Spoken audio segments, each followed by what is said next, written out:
Casi 100 contagiados más que ayer, así es la persistente variante Delta del COVID que mantiene el pulso a la sanidad navarra. Suben las personas hospitalizadas y las UCI apenas varían. ¿Qué tal? ¿Cómo están? Muy buenas tardes. Bueno, pues ante los datos que tenemos, que son muy recurrentes en los últimos días, prórroga del toque de queda que acaba de autorizar el Tribunal Superior de Justicia de Navarra hasta el 12 de agosto. Enseguida los datos. Así es esto. Ayer hablábamos de una importante bajada de contagios con 74 personas menos y hoy hablamos de una importante subida de casi un centenar. Ojo, porque Salud además dice que tenemos por lo menos para 2 o 3 semanas y no hay respiro en esto de la quinta ola. Esta quinta ola de alguna manera nos ha cogido de nuevo, nos ha sorprendido. No lo teníamos previsto. En esta quinta ola con esta agresividad de la variante Delta, la India. Salud que ha propuesto un aforo de 33% en el estadio del Sadar para los 2 primeros partidos de Liga que comienzan en agosto, o lo que es lo mismo, 8.000 de los 23.000 espectadores que caben en el renovado estadio.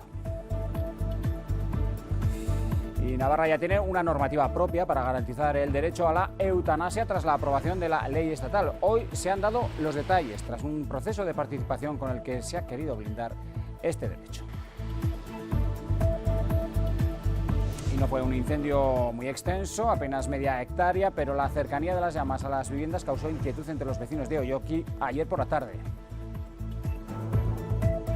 Un incendio muy pequeñito, originado al principio como de forma muy pequeñita y luego en cuestión de minutos empezó a propagarse a una velocidad que eso es lo que nos asustó y lo que nos alertó a los vecinos. Que se quema todo, que se quema todo. No parece tener límites con tan solo 21 años, de hecho es el más joven de los contrincantes a los que se ha enfrentado. Asier Martínez, el atleta de Cizur, se clasificaba esta pasada madrugada para la final de los 110 metros vallas en las Olimpiadas de Tokio, batiendo el récord de España sub-23. Luego hablamos con su entrenador.